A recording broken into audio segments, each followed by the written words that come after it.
Menino órfão de 7 anos encontra guerreiro Apache desmaiado em estrada. 5 minutos depois, acontece algo inacreditável. Assista até o final, você não vai se arrepender. Comente o que você acha que vai acontecer.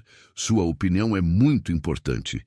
E se inscreva no meu canal para apoiar meu trabalho. Sua ajuda é muito importante. O sol do meio-dia castigava impiedosamente a caatinga do sertão baiano quando Juca, com seus 6 anos, encontrou o homem estirado na beira da estrada de terra que levava ao lar Bom Samaritano.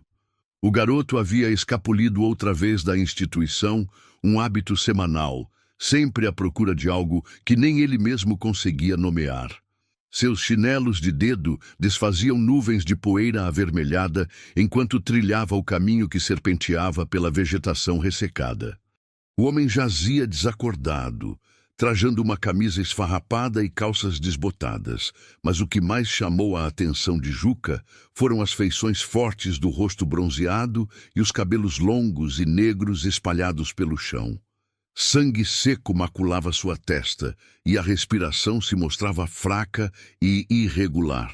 O menino esquadrinhou os arredores buscando auxílio, mas avistou apenas a vasta caatinga silenciosa se estendendo até o horizonte. Com uma determinação que invariavelmente espantava os adultos, Juca arrastou um galho seco para projetar sombra sobre o desconhecido. Correu até um riacho próximo. Coletou água fresca em suas mãos em concha e retornou para umedecer os lábios ressecados do homem. Foi então que o sujeito abriu vagarosamente os olhos, revelando um olhar profundo e escuro que pareceu reconhecer algo no garoto. "Menino", murmurou o homem com a voz embargada. "Qual o seu nome?" "Juca", respondeu a criança sentando-se ao lado dele. "O senhor está ferido. Vou chamar a irmã Dulce." O homem segurou delicadamente o braço do menino. "Espere. Antes me diga, você reside naquele orfanato adiante?" Juca confirmou com a cabeça, seus olhos amendoados brilhando com curiosidade. Havia algo singular naquele encontro, uma sensação esquisita que ele não conseguia definir, como se aquele instante fosse mais crucial do que aparentava. "Eu sou Ararê", disse o homem, fazendo um esforço para se sentar. "E você, garoto, acaba de salvar minha vida." Ararê Guajajara tinha 43 anos e era professor de história em escolas rurais, especializado em cultura indígena. Tinha vindo à região para pesquisar documentos antigos sobre famílias de ascendência indígena que haviam se dispersado pelo sertão no século passado. Sua procura era pessoal. Ele buscava registros de crianças que haviam sido separadas de suas famílias durante os conflitos de terra das décadas passadas. "Por que o senhor estava sozinho na estrada?" perguntou Juca, auxiliando Ararê a se apoiar em uma árvore. "Meu carro enguiçou a alguns quilômetros daqui. Estava tentando chegar à cidade quando tropecei e bati a cabeça numa pedra." Ararê analisou o rosto do menino com atenção crescente. "Juca, você sabe algo sobre sua família? Sobre seus pais?" O menino baixou o olhar, mexendo inquietamente com a barra da camisa. "Irmã Dulce fala que minha mãe me deixou no orfanato quando eu era ainda bebê. Disse que voltaria, mas nunca retornou. E você nunca sentiu curiosidade sobre ela? Sobre de onde você veio?" "Todo dia", confessou Juca, sua voz quase inaudível. "Às vezes sonho com uma mulher cantando para mim, mas quando acordo não me lembro da canção." Ararê sentiu seu coração palpitar. Durante anos, ele vinha seguindo vestígios sobre uma criança que havia sido deixada em um orfanato da região. Uma criança cujos pais possuíam laços com a etnia Guajajara. Os registros eram incompletos e confusos, mas a descrição física e a idade coincidiam perfeitamente com o garoto diante dele. "Juca, você gostaria de me ajudar a retornar para o orfanato? Em troca, posso lhe contar algumas histórias sobre as pessoas que habitavam esta terra antes de nós." Os olhos do menino se iluminaram. Desde que se conhecia por gente, ele sentia uma ligação inexplicável com a natureza ao redor do orfanato. Conhecia cada árvore, cada trilha, cada esconderijo. Os outros internos o apelidavam de Índio por causa de sua habilidade de se mover silenciosamente pela mata e encontrar frutos e plantas que mais ninguém conseguia achar. Juntos, caminharam lentamente de volta ao Lar Bom Samaritano. A instituição, administrada pelas Irmãs da Caridade, acolhia 25 crianças de diferentes faixas etárias. O edifício de 2 andares, pintado de branco com detalhes verdes, sobressaía na paisagem árida.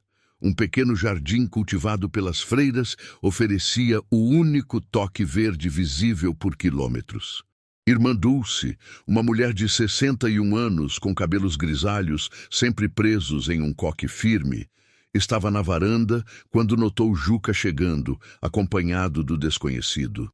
Sua face, habitualmente serena, se contraiu em preocupação. Juca, quantas vezes já lhe falei para não sair sozinho?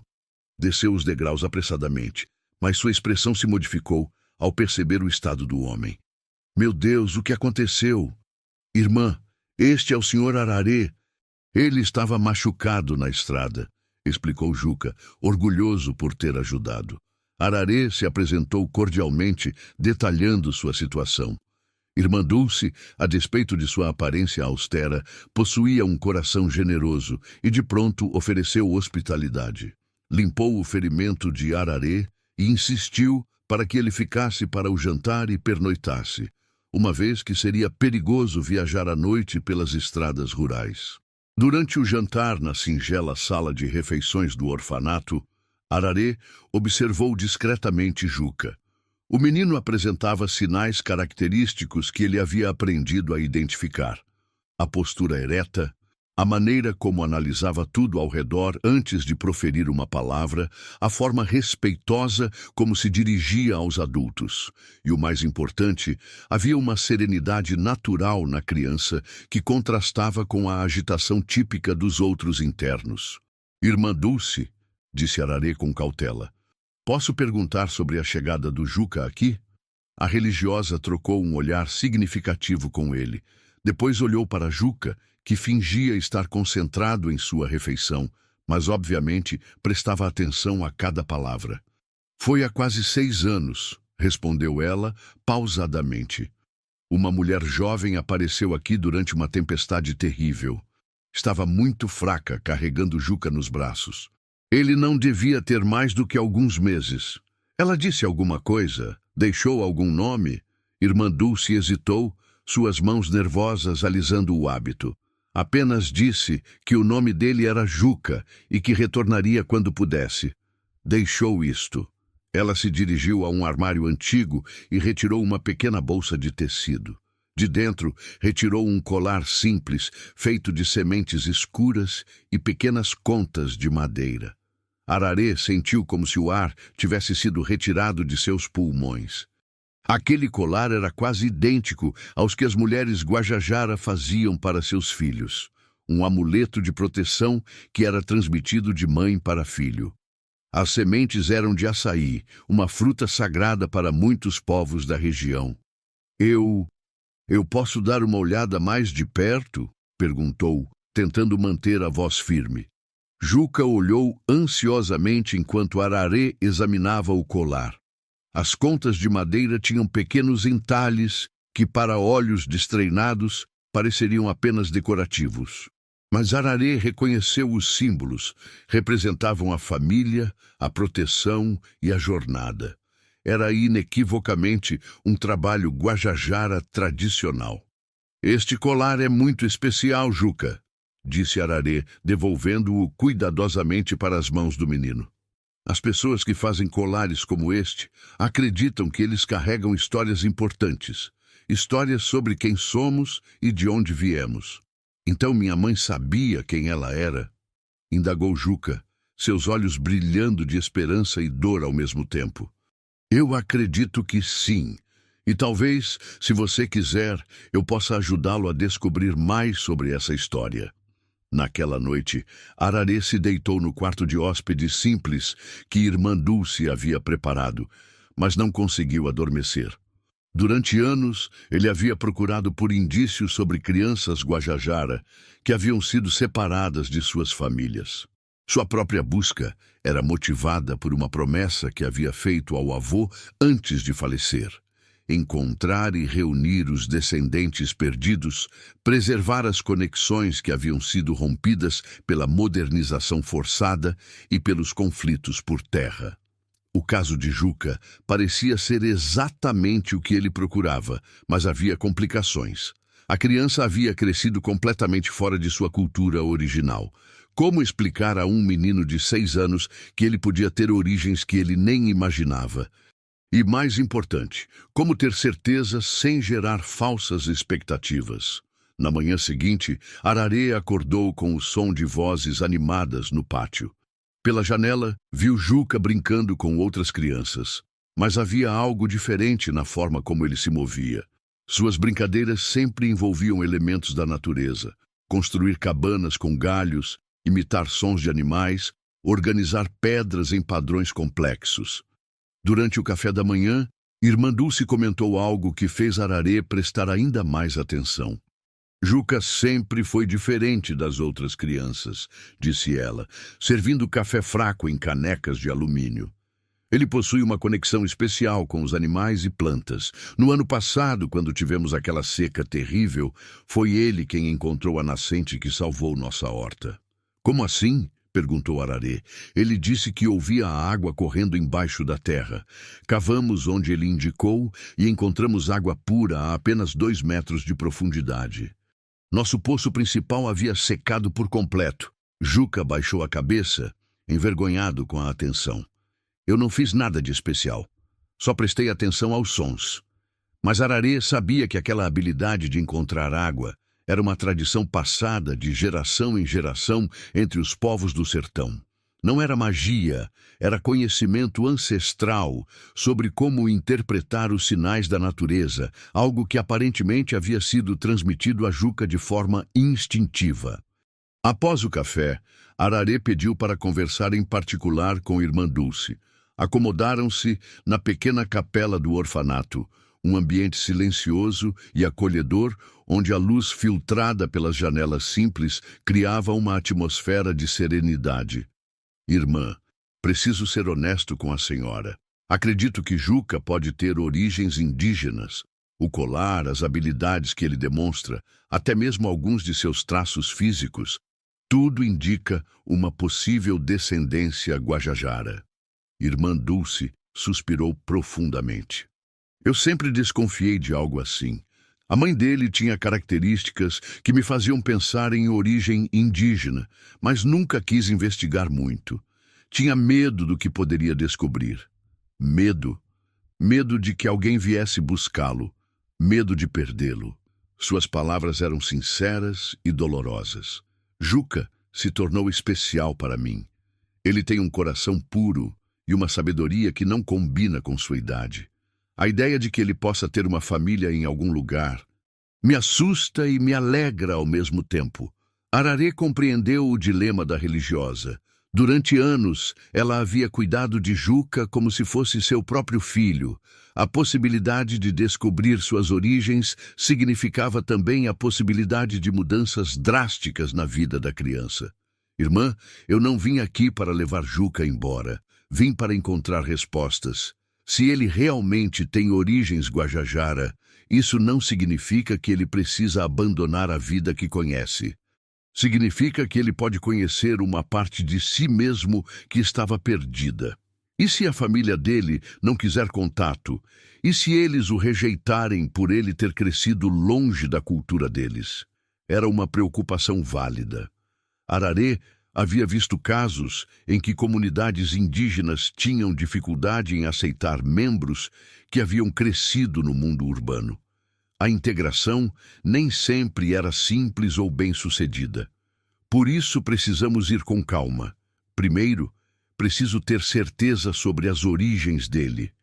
Depois, se houver uma conexão real, podemos pensar na melhor forma de construir essa ponte.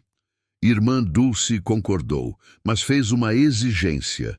Qualquer investigação sobre o passado de Juca deveria ser feita com o conhecimento e participação da criança. Ela não aceitaria que o menino fosse usado como objeto de pesquisa sem compreender o que estava acontecendo.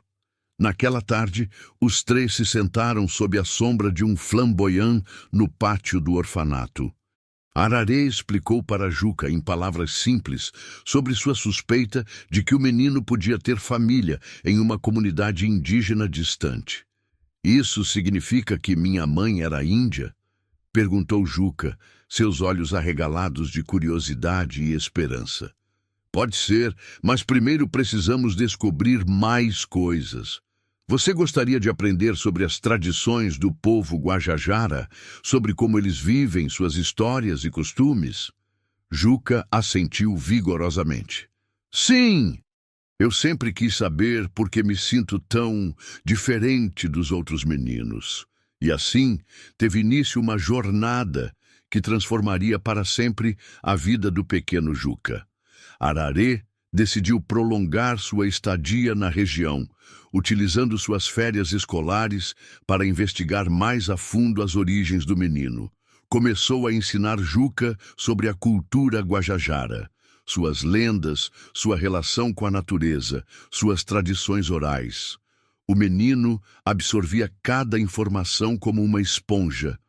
Era como se aquelas histórias despertassem memórias adormecidas em seu DNA. Quando Ararê lhe ensinou sobre as plantas medicinais do sertão, Juca demonstrou conhecimentos que impressionaram até mesmo seu professor improvisado. Mas nem tudo seria fácil. Alguns dos outros internos começaram a fazer comentários maldosos sobre Juca estar virando índio de verdade. Irmã Dulce precisou intervir diversas vezes para protegê-lo de provocações que, embora infantis, feriam profundamente seus sentimentos. Uma tarde, enquanto caminhavam pela trilha onde haviam se conhecido, Juca fez uma pergunta que pegou Ararê de surpresa. "Ararê, se eu realmente for descendente desses índios, isso quer dizer que minha mãe mentiu para mim? Ela me abandonou porque tinha vergonha de mim?" A dor na voz da criança era palpável. Ararê parou de caminhar e se ajoelhou para ficar à altura dos olhos de Juca. "Juca, às vezes as pessoas tomam decisões muito difíceis por amor, não por falta de amor. Talvez sua mãe soubesse que aqui você estaria seguro e teria oportunidades que ela não podia oferecer naquele momento. Mas por que ela não voltou? Essa é uma pergunta que só ela pode responder. E talvez um dia você tenha a chance de fazer essa pergunta a ela pessoalmente."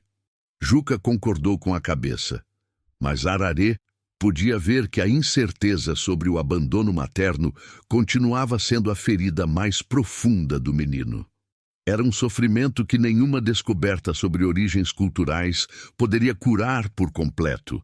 Apenas o reencontro com sua mãe, ou ao menos respostas concretas sobre os motivos de sua ausência.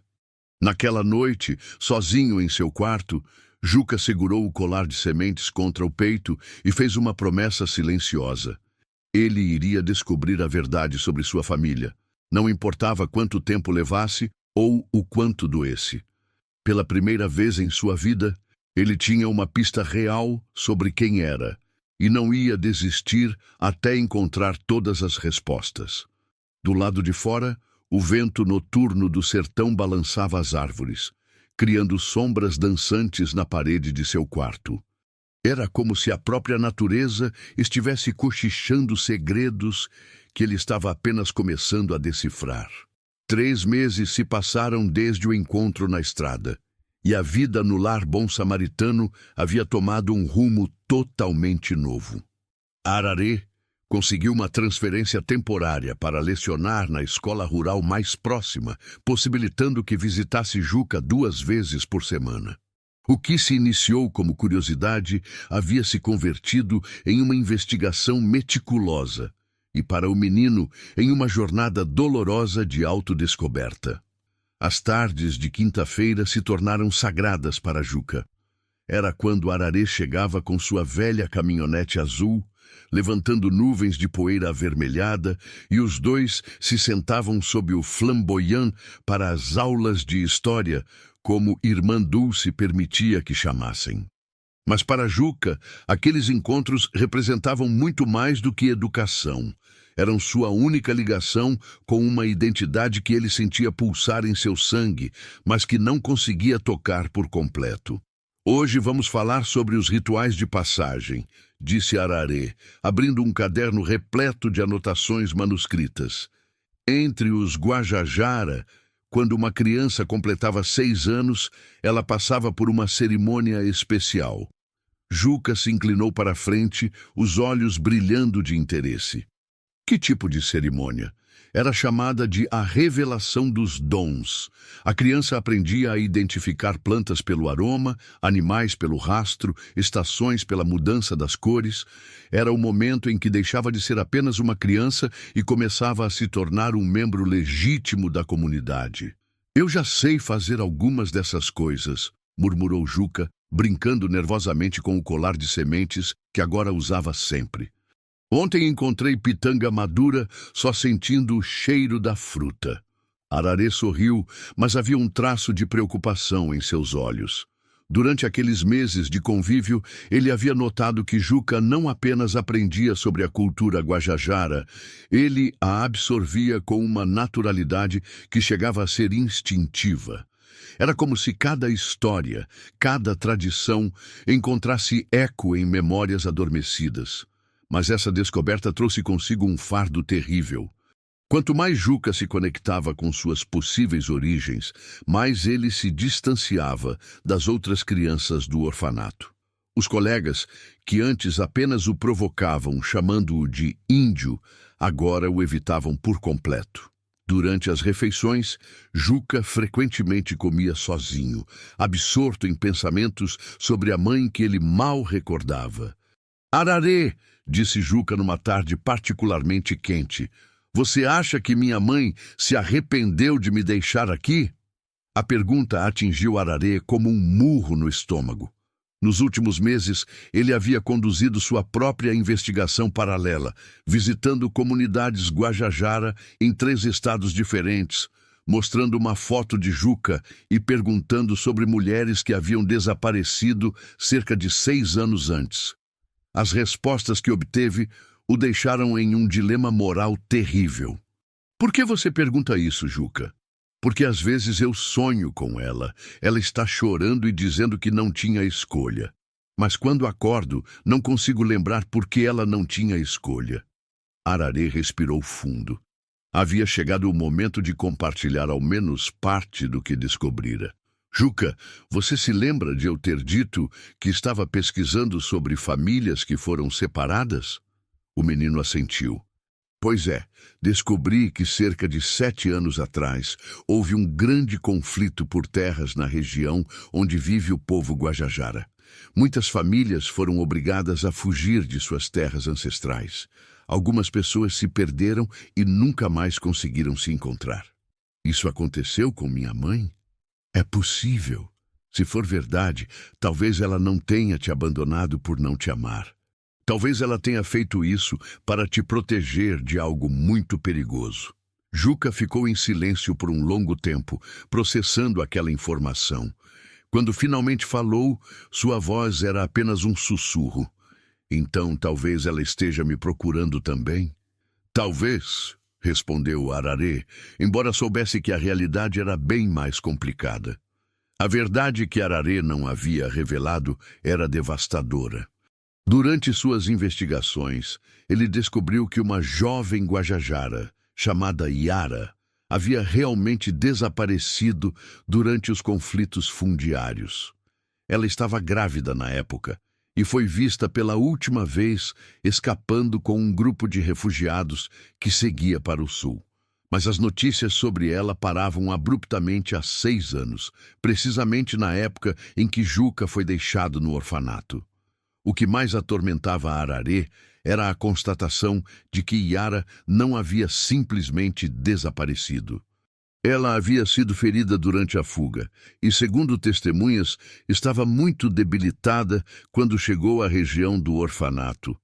As pessoas com quem Ararê conversou sugeriram que ela talvez não tenha sobrevivido muito tempo após deixar o filho em segurança.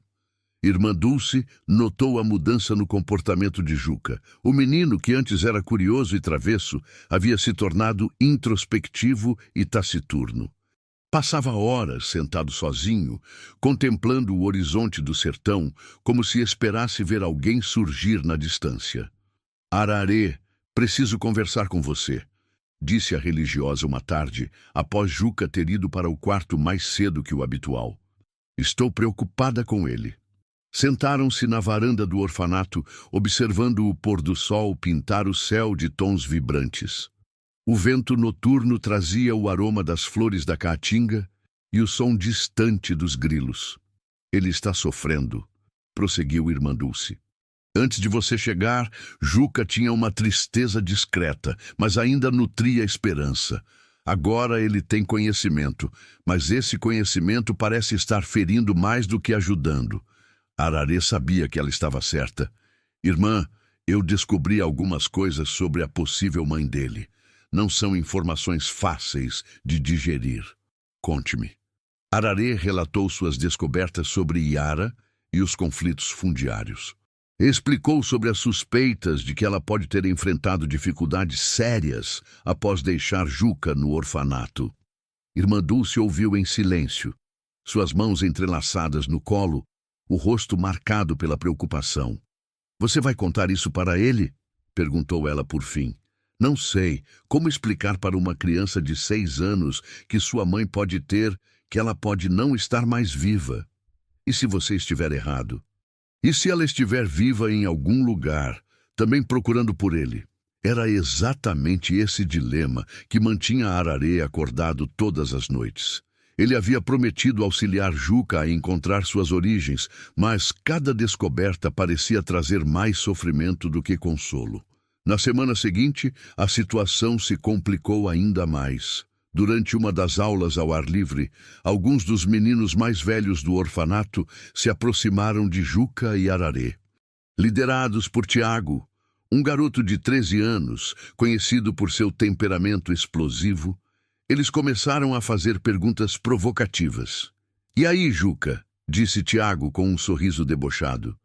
É verdade que você é filho de índio? Por isso que você é tão estranho? Juca se encolheu, mas não respondeu.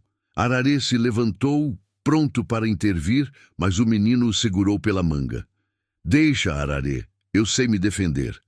Ah, olha só, continuou Tiago, o índio agora tem até professor particular. Deve estar aprendendo a fazer zarabatana para caçar passarinho. Eu não sou estranho, disse Juca, sua voz tremendo levemente. E não tem nada de errado em ter origem indígena. Claro que não tem, zombou Tiago. Por isso que sua mãe te abandonou aqui e nunca mais voltou. Nem os próprios índios te querem. Foi a gota d'água. Juca se levantou de repente e partiu para cima de Tiago, mas o menino mais velho era muito maior e mais forte. Em questão de segundos, Juca estava no chão, com o lábio sangrando e os olhos marejados de lágrimas de humilhação. Ararê interveio de imediato, separando os garotos e levando Juca para longe. Irmã Dulce apareceu correndo, atraída pelo alvoroço, e castigou Tiago com rigor. Mas o estrago já estava feito. Naquela noite, Juca se recusou a jantar e se trancou em seu quarto. Quando Ararê tentou conversar com ele através da porta, a resposta que recebeu foi devastadora. Talvez o Tiago tenha razão, disse Juca, sua voz abafada pelo travesseiro. Talvez eu seja esquisito demais para qualquer lugar, esquisito demais para o orfanato, esquisito demais para os índios, esquisito demais até para minha própria mãe. Ararê sentiu seu coração se despedaçar. Ele havia tentado dar identidade e orgulho para Juca, mas, sem querer, havia gerado apenas mais isolamento e sofrimento. Juca, abre a porta. A gente precisa conversar. Eu não quero mais aprender sobre os Guajajara, respondeu o menino. Não quero mais saber sobre minha mãe. Quero só esquecer tudo e ser normal. Durante os dias seguintes, Juca evitou Ararê por completo. Quando chegavam as quintas-feiras, ele se escondia atrás do prédio ou simulava estar doente. O professor tentou várias abordagens, mas o menino havia erguido uma barreira emocional que parecia intransponível. Foi Irmã Dulce quem finalmente conseguiu fazer Juca se abrir. Uma manhã, ela o encontrou sentado sozinho na capela, segurando o colar de sementes e fitando o crucifixo. Juca, posso me sentar ao seu lado? Ele assentiu sem desviar os olhos do altar.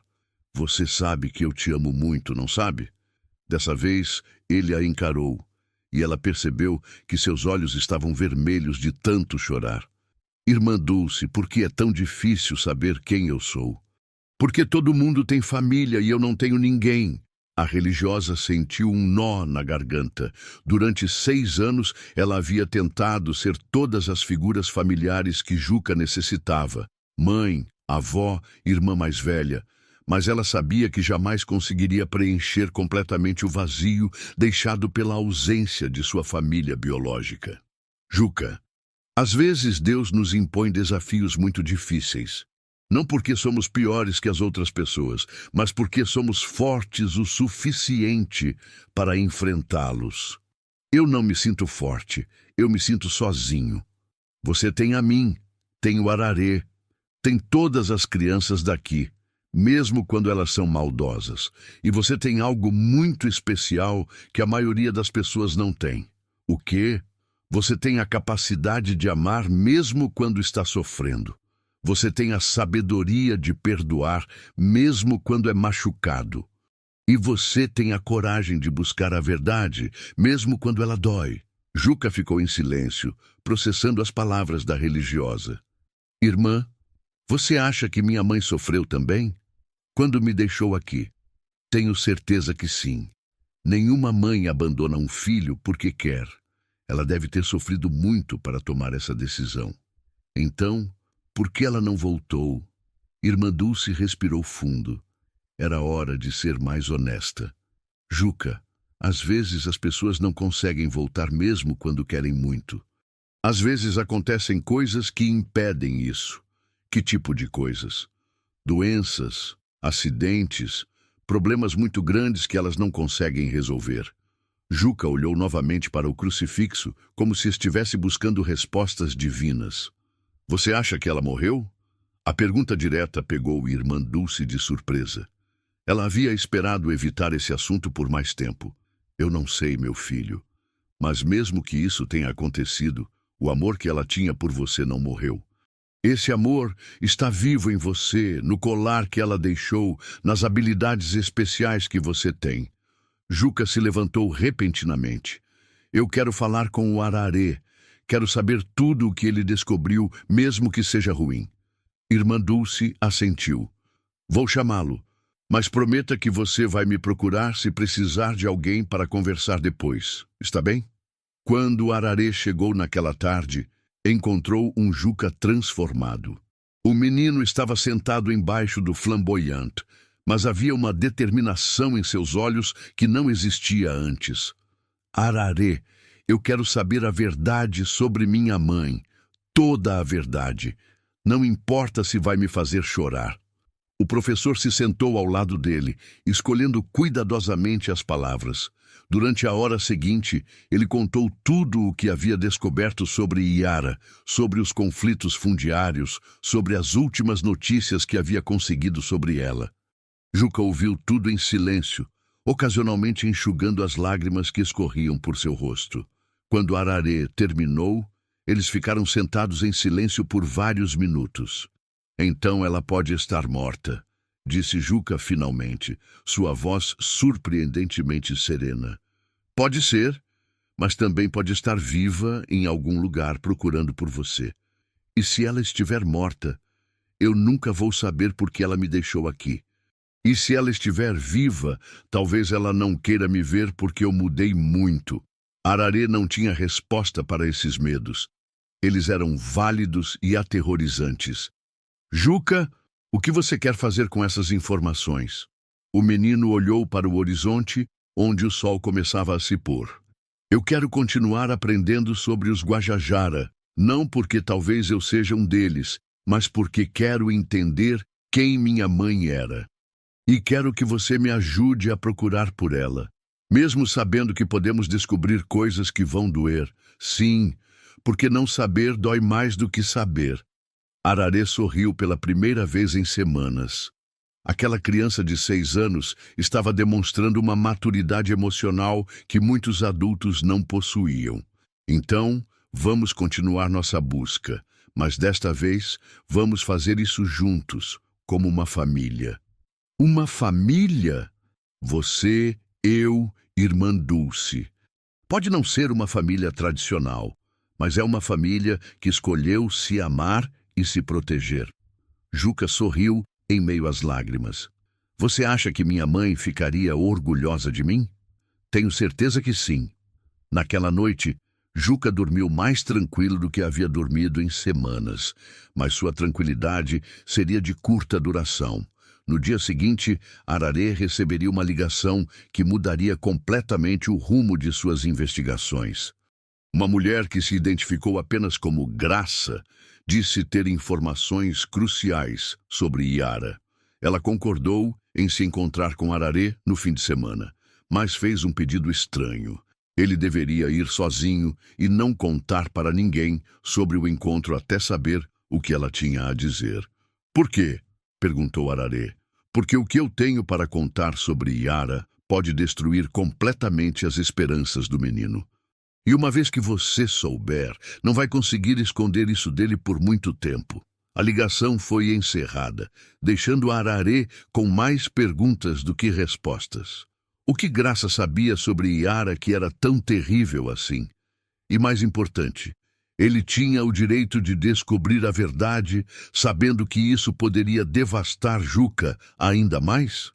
O encontro com Graça estava marcado para sábado de manhã, no pequeno bar da estação rodoviária de Feira de Santana. Ararê dirigiu por 4 horas pelas estradas poeirentas do sertão, com o estômago embrulhado pela ansiedade. Não havia contado para Juca sobre a ligação misteriosa, mas o menino havia percebido sua inquietação nos últimos dias. Ararê está diferente, Juca havia comentado com irmã Dulce na véspera. Ele fica me olhando como se fosse a última vez. A mulher que o esperava no bar era o oposto do que Ararê havia imaginado. Graça Ferreira aparentava seus 60 e poucos anos, cabelos grisalhos presos em um coque singelo, roupas modestas, porém impecáveis. Seus olhos castanhos carregavam o fardo de quem testemunhou muita desgraça. Estava sentada no canto mais reservado do local, mexendo incessantemente em uma xícara de café que já havia esfriado. Você deve ser o professor que anda perguntando sobre Yara, disse ela quando Ararê se aproximou. Graça? Ela assentiu, indicando a cadeira à sua frente. Sente-se. O que tenho para contar não é moleza de ouvir. Ararê se sentou, notando que as mãos da mulher tremiam levemente. A senhora conhecia Yara? Conhecia? Graça riu amargamente. Eu era a rezadeira que ajudou no nascimento do filho dela. Eu era a mulher que amparou sua mão quando ela se foi. A palavra "se foi" atingiu Ararê como um tiro certeiro. Mesmo desconfiando dessa possibilidade, ouvir a confirmação foi devastador. Quando? Conseguiu perguntar. 3 dias depois de deixar o menino no orfanato. Ela havia perdido muito sangue durante a fuga dos conflitos. Chegou até mim numa madrugada, trazendo o bebê e mal conseguindo se manter em pé. Eu tentei convencê-la a ir para um posto de saúde, mas ela se recusou terminantemente. Graça fez uma pausa para tomar um gole do café frio, seus olhos distantes. Ela dizia que os jagunços que haviam invadido as terras do povo dela estavam à sua procura. Que se descobrissem onde estava, eles matariam tanto ela quanto o filho. Porque a perseguiam? Porque ela havia presenciado algo que não devia. Durante a invasão das terras Guajajara, alguns dos invasores praticaram atrocidades. Yara viu tudo e conseguiu registrar com um celular Xing Ling que possuía. Essas imagens poderiam ter mandado uns figurões barra pesada para a cadeia. Ararê sentiu um arrepio percorrer sua espinha dorsal. A história estava se tornando bem mais intrincada e perigosa do que havia imaginado. O que aconteceu com essas imagens? Yara me confiou o celular antes de seguir para o orfanato. Disse que se algo lhe acontecesse, eu deveria guardar as provas até que o filho estivesse crescido o suficiente para decidir o que fazer com elas. Graça abriu uma sacola surrada e retirou um aparelho celular vagabundo, com a tela trincada e a carcaça riscada. Ela gravou um vídeo também, para o menino. Queria que ele soubesse a verdade quando fosse mais velho. Com mãos trêmulas, Ararê pegou o celular. Era um modelo basicão, do tipo que ainda funcionava mesmo depois de anos guardado. Ainda presta? Sim, mas te aviso. Depois que você assistir a essas gravações, não vai dar para esquecer. E vai ter que decidir se conta ou não para o menino, porque essas informações colocam ele em risco real. Que tipo de risco? Graça se inclinou para a frente, baixando a voz. A gente que Yara estava fugindo nunca cessou de procurar por essas provas. Nos últimos anos, volta e meia aparece alguém bisbilhotando sobre uma mulher indígena com um bebê que passou por aqui. Eu sempre neguei, disse que nunca vi gente assim. E por que está me contando isso agora? Porque soube que vocês estão investigando a história do menino sem acanhamento. Isso vai chamar a atenção da gentalha. Se eles descobrirem que Juca é filho da Yara... Ela não precisou completar a frase. Ararê entendeu perfeitamente o que estava implícito. Graça, quem eram esses que invadiram as terras? Uma empresa de latifundiários com conexões políticas poderosíssimas.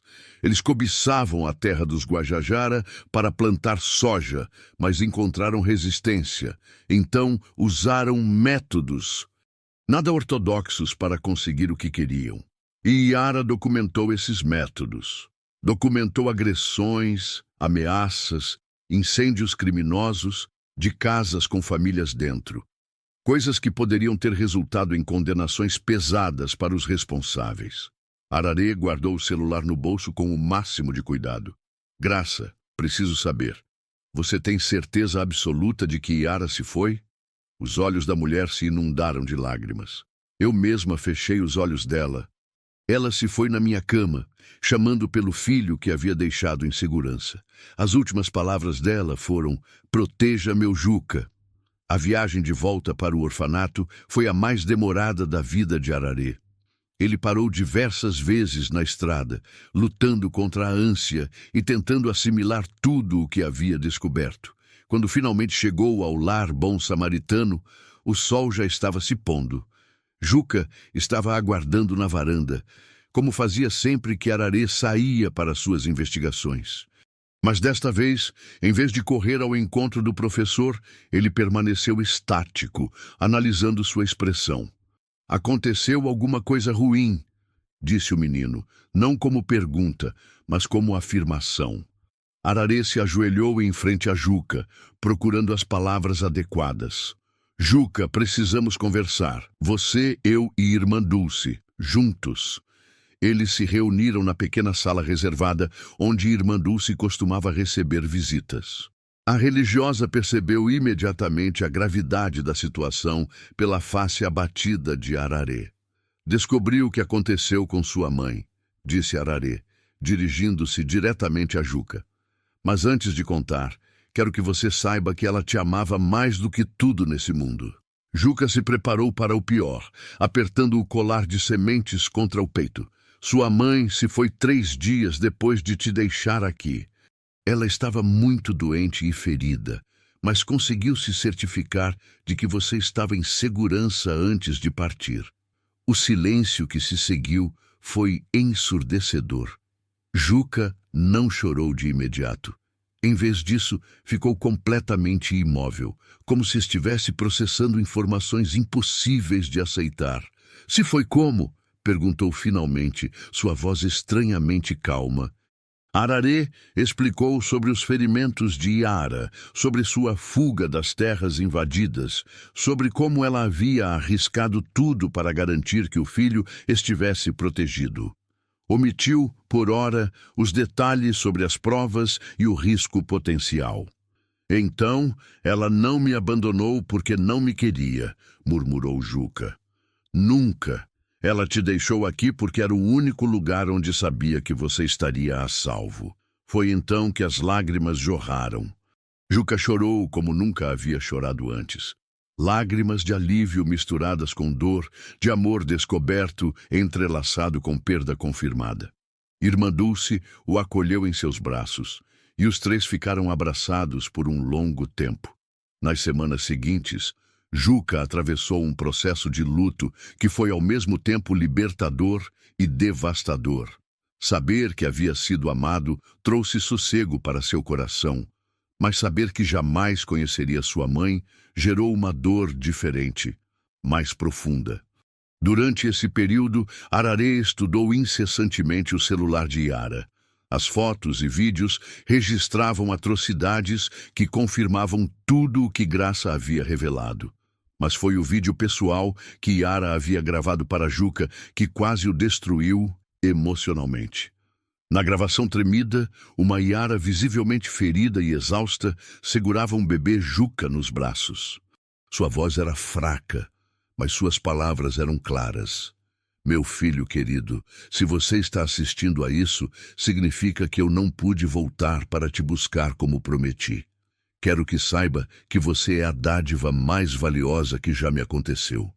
Estou te entregando para pessoas de bem, porque tem gente ruim me caçando e eu não posso permitir que te machuquem. Ela exibia o colar de sementes. Este colar foi feito pela sua bisavó. Cada semente representa uma prece de proteção. Enquanto você usá-lo, uma parte de mim estará sempre com você. Seu nome é Juca porque é um nome forte e de pessoas guerreiras. Você é minha alegria, meu futuro. Um dia, quando for um homem de bem, talvez você possa lutar por justiça pelo que fizeram com o nosso povo. Mas por enquanto, seja apenas um menino feliz.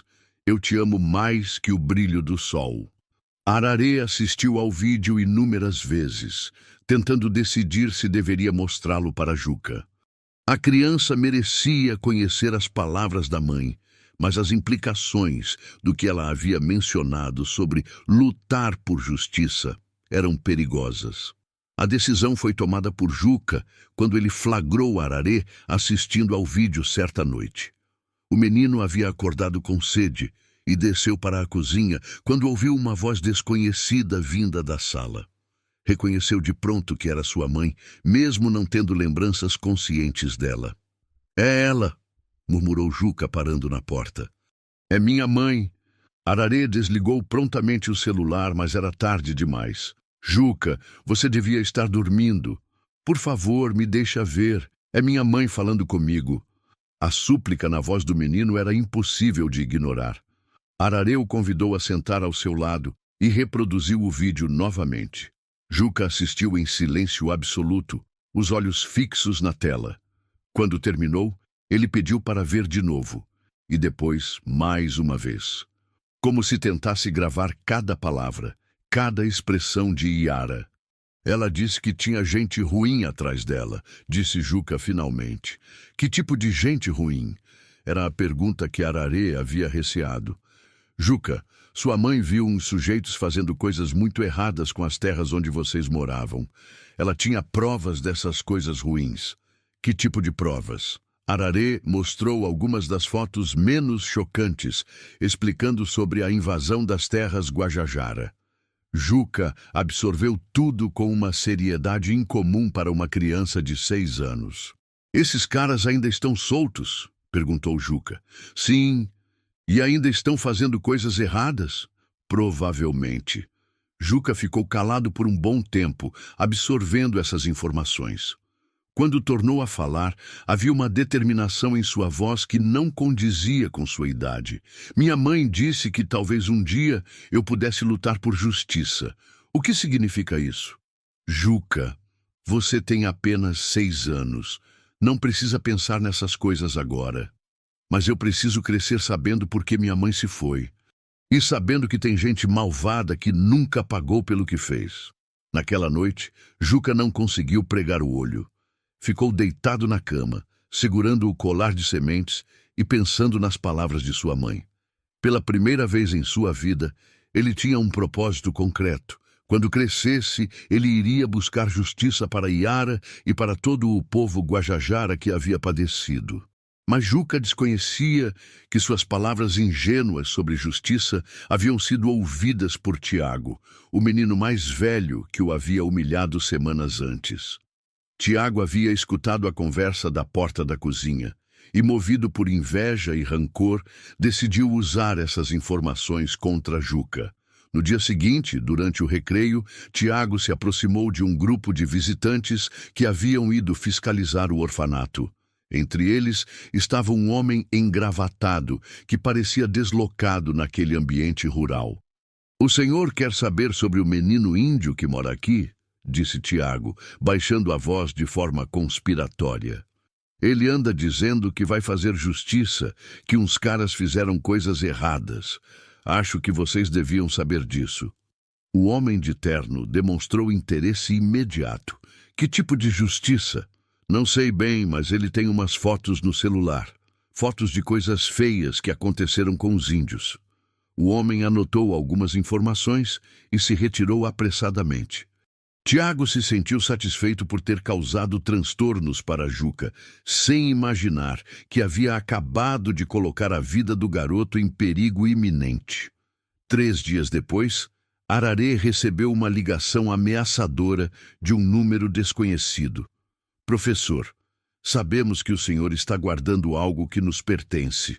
Sugerimos que entregue essas provas e pare de se meter onde não é chamado, ou o menino órfão pode sofrer um acidente bem feio." A ligação foi abruptamente encerrada, deixando Ararê em pânico absoluto. De alguma maneira, as pessoas que haviam perseguido Iara descobriram sobre Juca e as provas. A investigação inocente havia se transformado em uma questão de vida ou morte. A ameaça telefônica transformou o lar bom samaritano em uma fortaleza improvisada. Ararê não dormiu por 3 noites seguidas, guardando as provas de Iara e monitorando obsessivamente cada movimento ao redor da propriedade. Irmã Dulce notou imediatamente a mudança em seu comportamento. Mas ele se negava a explicar o que havia acontecido. "Ararê, você está amedrontando as crianças", disse ela certa manhã, encontrando-o rondando nervosamente o pátio. "O que está acontecendo?" "Irmã, preciso tirar Juca daqui. Urgente. Tem gente perigosa atrás dele." "Que gente?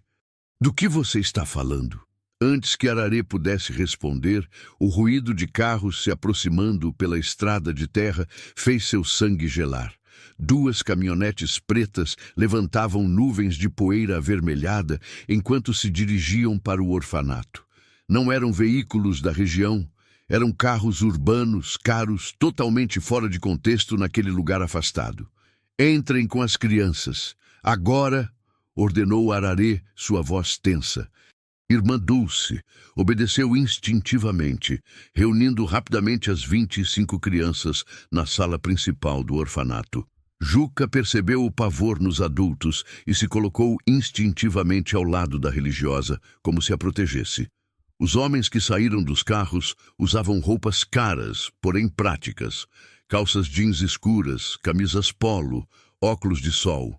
Deslocavam-se com a segurança de quem estava acostumado a amedrontar as pessoas.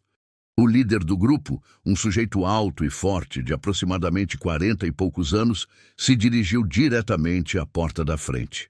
"Bom dia", disse ele, retirando os óculos e revelando olhos frios e calculistas. "Sou investigador particular. Estamos procurando por provas de um crime antigo. Sabemos que estão aqui." Ararê saiu para enfrentá-los, tentando manter a voz firme. "Este é um orfanato religioso. Não temos nada do que vocês estão buscando. Professor Ararê Guajajara, não é?" O homem sorriu, mas era um sorriso falso. Temos informações de que o senhor encontrou alguns pertences que pertencem aos nossos clientes.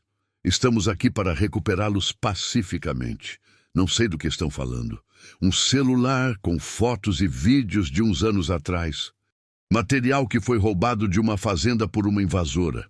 A maneira como ele se referiu a Yara como invasora fez o sangue de Ararê ferver. Mas ele se manteve calmo. Mesmo que eu tivesse algo assim, por que eu deveria entregar para vocês? Por quê? O homem se aproximou mais, baixando a voz de forma intimidadora. Nós temos uma ordem judicial para revistar toda esta propriedade. E porque seria lamentável que algo acontecesse com as crianças durante a busca. Foi então que Irmã Dulce surgiu na porta, e sua presença transformou completamente a dinâmica da situação. Valdemar dos Santos, disse ela, sua voz cortando o ar como um raio, continuando a usar a força para conseguir o que quer.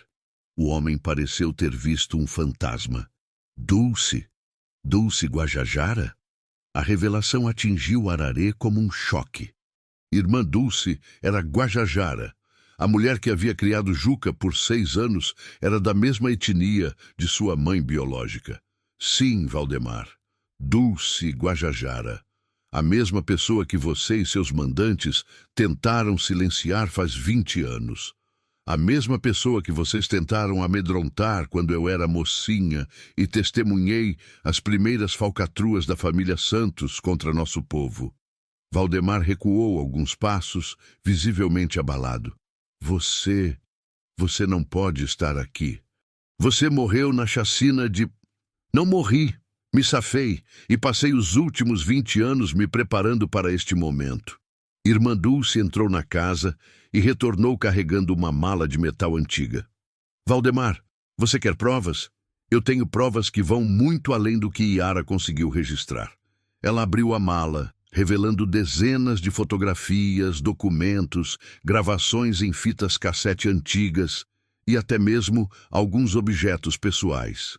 20 anos de crimes da família Santos contra o povo Guajajara.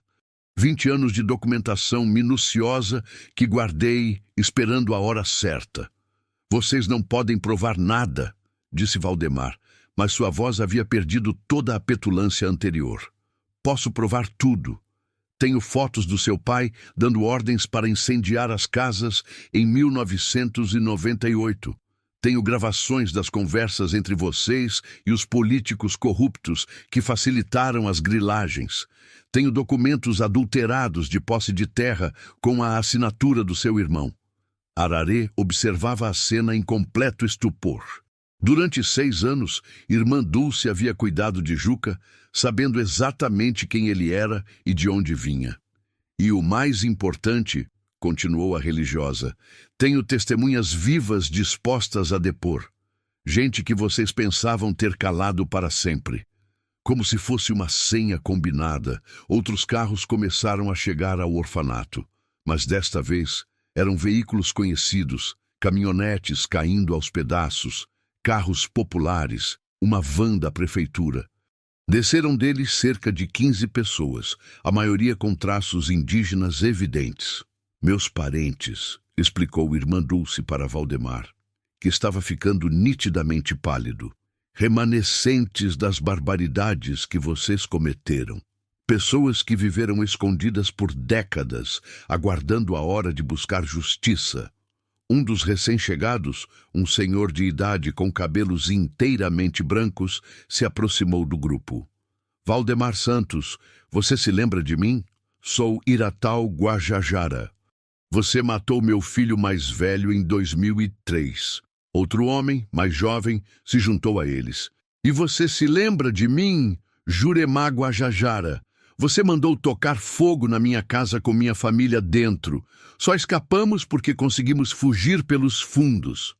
Valdemar e seus capangas estavam completamente encurralados agora. Não por violência ou ameaças, mas por testemunhas vivas de décadas de crimes que eles julgavam ter abafado com sucesso. Como vocês sabiam que eu viria aqui hoje? Balbuciou Valdemar. Irmã Dulce sorriu pela primeira vez desde que ele havia chegado.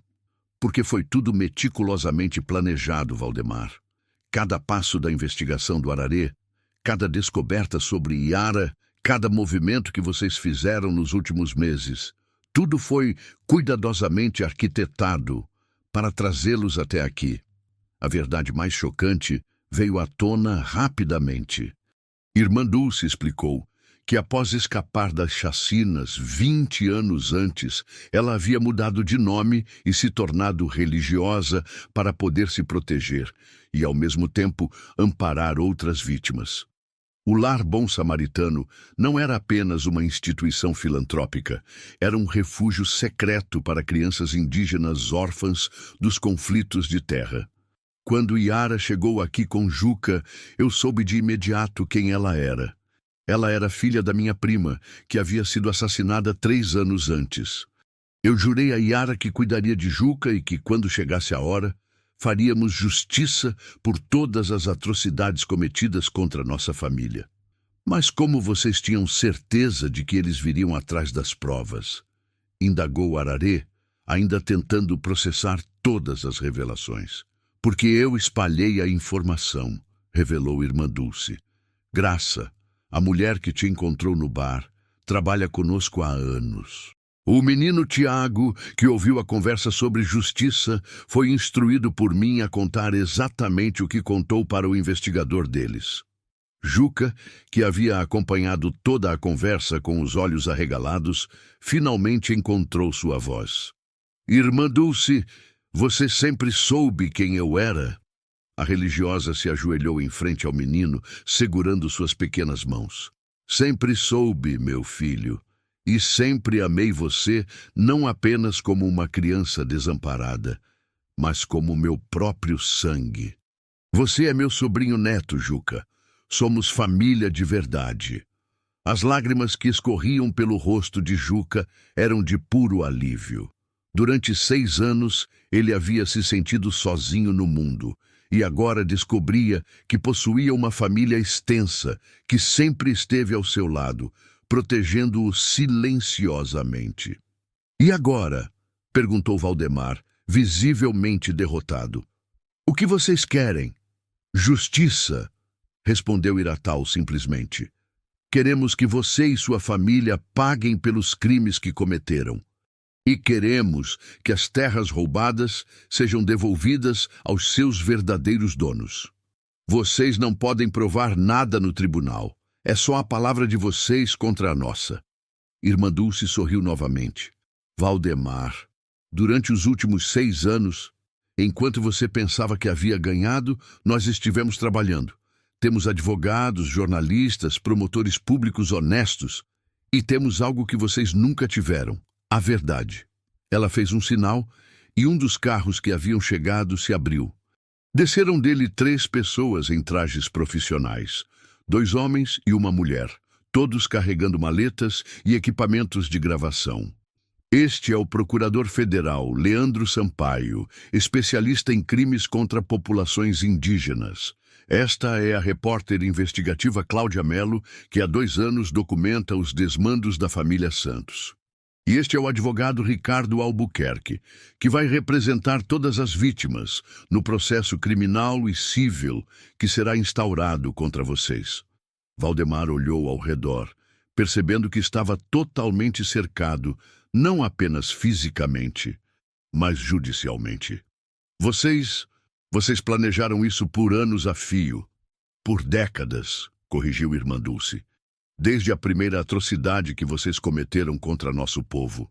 O procurador federal se adiantou.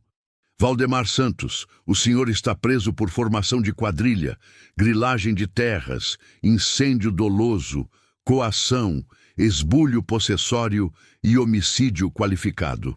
Tem o direito de permanecer em silêncio. Enquanto Valdemar e seus capangas eram presos, Juca observava tudo com uma mistura de espanto e admiração. Sua mãe havia sido vingada, sua família havia sido honrada, e ele descobrira que nunca esteve realmente sozinho. Nas semanas subsequentes, a história dos crimes da família Santos ganhou notoriedade na mídia nacional. As provas reunidas ao longo de décadas eram incontestáveis. Valdemar, seus irmãos e diversos políticos corruptos foram condenados a longas penas de reclusão. As terras usurpadas foram restituídas ao povo guajajara. Mas para Juca, a maior vitória foi pessoal. O Lar Bom Samaritano foi transformado oficialmente no Centro Cultural Iara Guajajara, um lugar onde crianças indígenas desamparadas podiam crescer conhecendo suas origens e sendo preparadas para defender seu povo no futuro. Irmã Dulce, agora assumindo publicamente sua identidade como Dulce Guajajara, se tornou a diretora do centro. Ararê foi contratado como professor efetivo de cultura e história indígena. E Juca se tornou o símbolo de uma nova geração, que cresceria conhecendo suas raízes e lutando pelos direitos de seu povo. Juca, disse Irmã Dulce numa tarde, 6 meses depois dos eventos dramáticos, você se lembra de quando me perguntou se sua mãe ficaria orgulhosa de você? O menino, agora com 7 anos e visivelmente mais confiante, assentiu. Ela não apenas ficaria orgulhosa, ela ficaria maravilhada de ver como você foi forte mesmo quando achava que estava desamparado. Você honrou a memória dela e de todo o nosso povo. Juca fitou o horizonte do sertão, onde outras crianças indígenas brincavam livremente nos jardins do Centro Cultural. Irmã, tia Dulce, você acha que um dia eu vou entender totalmente por que tudo isso teve que acontecer? Não sei se algum dia vamos compreender por completo o sofrimento que passamos, respondeu ela com sinceridade. Mas posso te garantir uma coisa. Esse sofrimento nos tornou mais fortes, mais unidos e mais determinados a proteger as futuras gerações. E você acha que minha mãe sabia que tudo isso ia acontecer? Dulce refletiu por um instante. Acredito que sua mãe sabia que plantou uma semente muito especial quando te deixou aqui. Uma semente que germinaria para se tornar uma árvore frondosa, capaz de proporcionar sombra e guarida para muitas outras pessoas. Juca sorriu, tocando o colar de sementes que nunca tirava do pescoço. Então, eu não sou mais um órfão. Nunca foi, meu filho. Você sempre fez parte de uma família muito grande e muito antiga. Só precisava crescer o suficiente para perceber isso. Naquela noite, Juca teve um sono tranquilo pela primeira vez em muito tempo. Seus sonhos não foram atormentados por indagações sobre abandono ou rejeição. Ao invés disso, ele sonhou com Iara, sorrindo radiante, enquanto contemplava o filho que havia se tornado a ligação entre 2 mundos, o órfão que descobriu suas raízes e utilizou essa descoberta para honrar sua herança e proteger seu povo. Ararê, espiando pela janela Juca adormecido, meditou sobre como uma simples investigação sobre origens familiares havia se transformado em uma operação de justiça complexa que perdurou por décadas. Ele entendeu que seu papel na vida de Juca não havia sido fortuito. Ele foi escolhido por Dulce para ser parte do plano desde o princípio. Você já sabia de antemão que eu viria procurar por respostas sobre Juca, não é verdade? Indagou ele para Dulce, que estava organizando documentos na mesa da cozinha. Sabia que mais cedo ou mais tarde alguém apareceria. Quando soube que era você, um professor íntegro com genuíno interesse em justiça, percebi que era o momento propício. E se eu não tivesse surgido? Então teríamos esperado mais alguns anos. O fundamental era que Juca crescesse seguro e amado enquanto nos preparávamos. A justiça às vezes tarda, mas não falha para quem tem paciência e perseverança. 2 anos depois, Juca estava se preparando para ingressar na escola regular, mas continuaria residindo no Centro Cultural Iara Guajajara. Ele havia se tornado um jovem líder entre as outras crianças indígenas, sempre disposto a amparar os recém-chegados que chegavam assustados e desorientados. Tia Dulce, disse ele certa manhã, quero ser advogado quando crescer, para defender outras famílias como a nossa. E vai ser um advogado brilhante, respondeu ela, sentindo o orgulho se expandir em seu peito. Sua mãe plantou a semente da justiça em você. E agora vamos todos ajudar essa semente a florescer.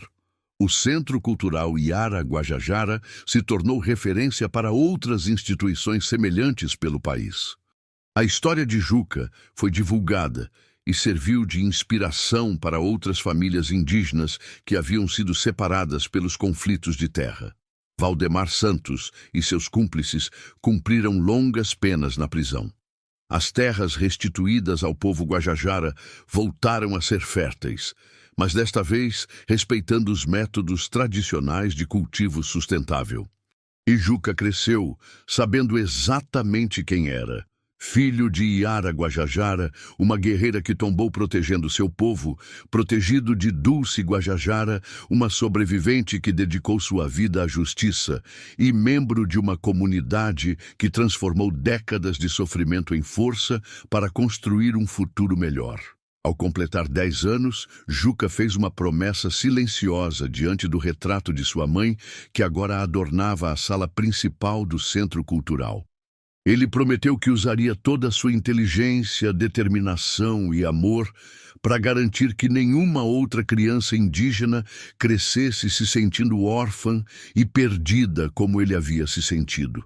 A jornada, que começou com um menino solitário encontrando um homem ferido na estrada, havia se transformado na saga de uma família inteira que descobriu que o amor e a justiça são mais fortes que qualquer violência ou opressão.